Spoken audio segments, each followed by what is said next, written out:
We all dream of having a bank account that looks something like this.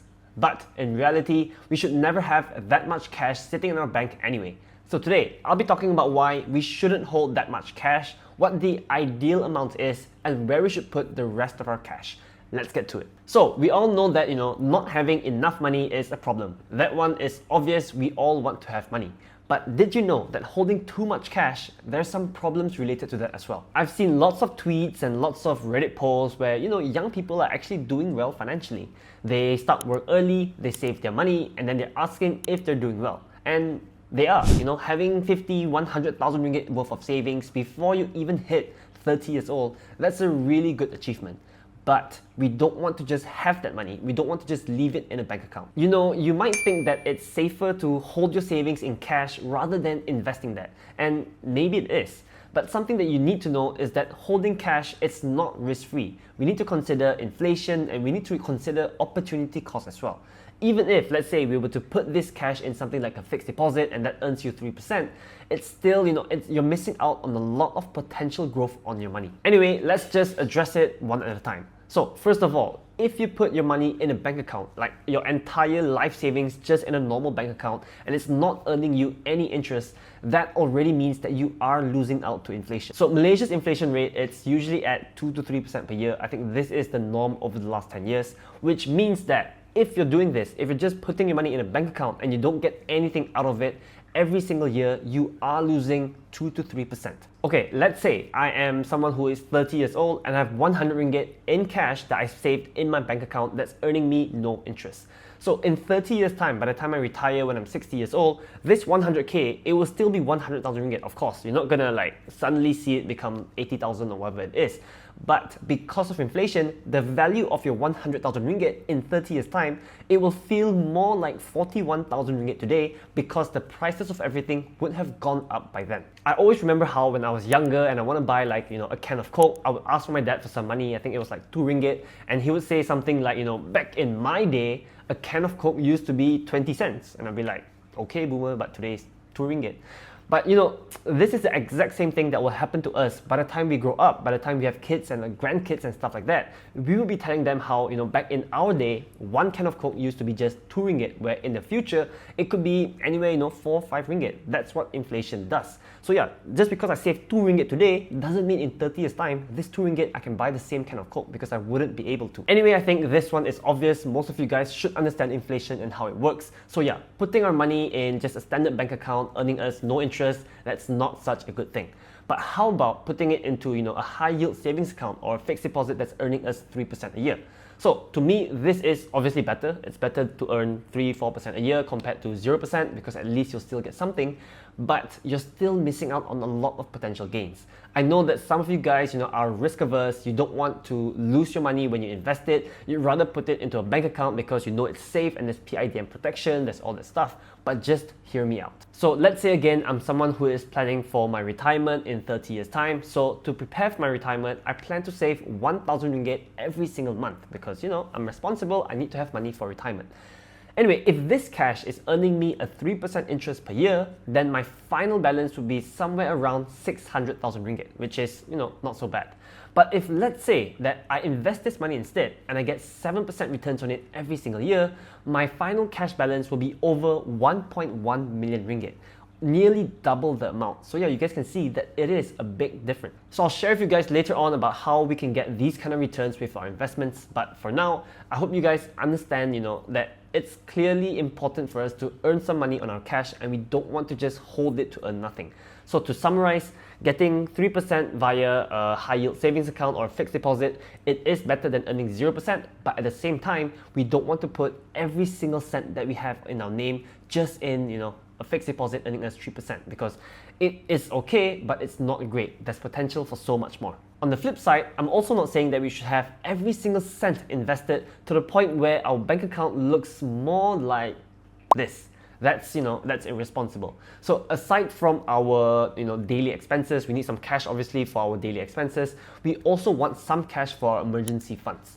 This is because, when we invest our money into something like the stock market, we don't want to be in a situation where if we really need the cash for an emergency, we're forced to sell the investment, because let's say if we're in a bear market like we saw in 2020, in 2022, we don't want to be forced to sell our investments just to get cash out. So yeah, we do still want to have at least some amount of cash in our bank account. So personally, how do we figure out how much cash we should hold? This is the benchmark that I use. The first thing that you'll need to know is how much money do you spend every single month.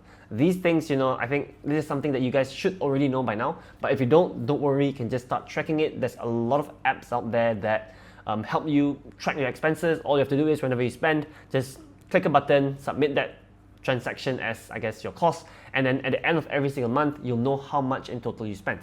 I think if you do this for around 3 to 6 months, that's enough, because at least then you'll get a reasonable estimate of how much money you need in terms of just your general living expenses from month to month. Anyway, so let's say I'm someone who's earning 5,000 ringgit a month. After all deductions, EPF, taxes, all those stuff, I earn 5,000 ringgit a month, and my monthly expenses, I figured it out, it's 3,000 ringgit a month. So the first thing that I gotta do is obviously take out 3,000 ringgit a month. These are my general day-to-day living expenses. I can't avoid it, and I will need cash to pay for these things. But what about the remaining 2,000 ringgit? What should I do with this cash? So the next step is you'll want to start thinking about your emergency fund, and this one, we still want to hold it in cash. So if you're someone who doesn't have your emergency fund set up yet, then you want to use every single dollar of your excess cash, that 2,000 ringgit, you want to put it towards building your emergency fund rather than investing that money. So the general rule of thumb is for you to have around 6 months worth of your expenses saved up for any emergencies, but this will be completely up to you. It can also vary from person to person. So let's say you're someone who, you think that even if you were to lose your job, it's going to be easy for you to find another job really quickly, then you can do a smaller emergency fund. You can do something like 3 months. But if you're someone who has a variable income, so let's say you are a salesperson who relies on commission, or you're like me, you're a business owner and you don't know how much you'll get exactly every month, then you might want a slightly bigger emergency fund. But still, when I say bigger, I'm talking about something like 12 months, 18 months worth of your expenses. I still wouldn't go beyond 2 years. I think if you save up more than 2 years worth of your expenses in cash, then you're holding a bit too much cash. And once you have this emergency fund set up already, then every single dollar after that should not be held in cash anymore. It should be invested. So let's say I'm someone who, again, like I said earlier, I spend 3,000 ringgit a month. I want a 6-month emergency fund. Once I hit 18,000 ringgit, which I then have in my emergency fund, I don't want to hold any more cash after that. The only exception to this is if you're saving for something that you need short term. So let's say you're saving to go on a holiday, you're saving to pay a down payment on a house, then yeah, these things you want to hold in cash as well, because it is short term in nature. But aside from these things, every single dollar after this should be invested into something to generate you more returns. So that is my rule of thumb in terms of how much cash you should hold. Obviously, you will need money for your day-to-day expenses, and then you'll need some cash for your emergency fund as well. But after that, everything else should be invested. But where should you invest your money? So I won't go into too much detail about this in this video, just because I have a lot of other videos talking about investments already. But there are many options that can generate you anywhere from like 5 to even 10, 12% every single year. The simple one for Bumiputras is ASB. That should give us a simple, or I want to say guaranteed, but around 5-6% every single year. That is a good place for you to start, but there are also options that can get you more. What I would recommend for most people out there, especially if you're still young, especially if you're in your 20s, in your 30s or something like that, you should have at least a portion of your investments in the stock market. If you wanted to keep it passive, you don't even have to choose which stocks you want to invest in. You can just invest via ETFs. I have a whole video about ETFs. You can check that out here, or I'll leave it down in the description below. Or if you want to keep it even more simple, you could go for robo-advisors. So robo-advisors like Wahid Invest, Stashaway, these things make it even more simple because they will decide which ETFs you invest in. So you don't really need to understand what's going on. It's better that you do, obviously, but it does make things a lot easier. Some years you will win, some years you will lose, but on average, you can expect to get around 7 to 12% a year.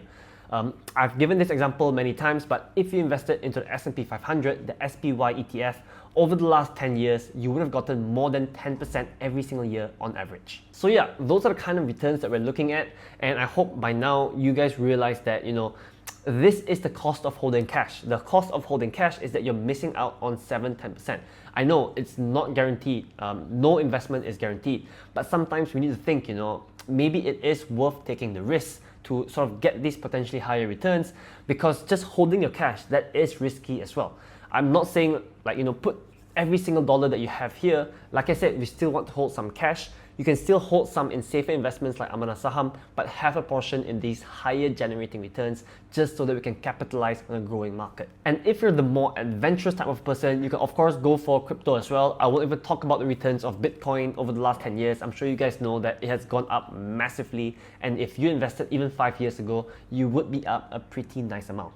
Anyway, I have a whole video that I made about how to start investing for complete beginners. If you guys want to check that out, I'll leave the link down in the description below as well. And I go through the many different options that you have as an investor. It's, I think at least, a really good start for beginners. So if you decide to follow my kind of benchmark in terms of how much cash you should hold and what you should do with any excess cash after that, I think that your finances will start to look a lot better after that, and your money will start really working for you once you start investing it. So we have some cash that we set aside for daily expenses. We still have some extra cash as well, just for emergencies and to make us feel safe. But every single dollar after that, we should invest it. We shouldn't have too much cash on hand, because there is a cost to that. Trust me, just keeping all of your money in a bank account earning you no interest, it is a mistake. It's something that you might regret in the future once you realize how much you could have gotten instead. Hitting a big amount of savings, hitting 6 figures in savings, 100,000 ringgit, even 50,000, 30,000 ringgit, it is a very big achievement for young people. I have to say that. But we don't want to be in a situation where it's all just sitting there doing nothing. We need to start thinking, how much is too much and where am I going to put the excess cash? Anyway, give me a huge thumbs up if you enjoyed this video, and let me know, how much money do you guys hold in terms of cash? Subscribe to my channel if you haven't already, and see you guys in the next one. Peace out.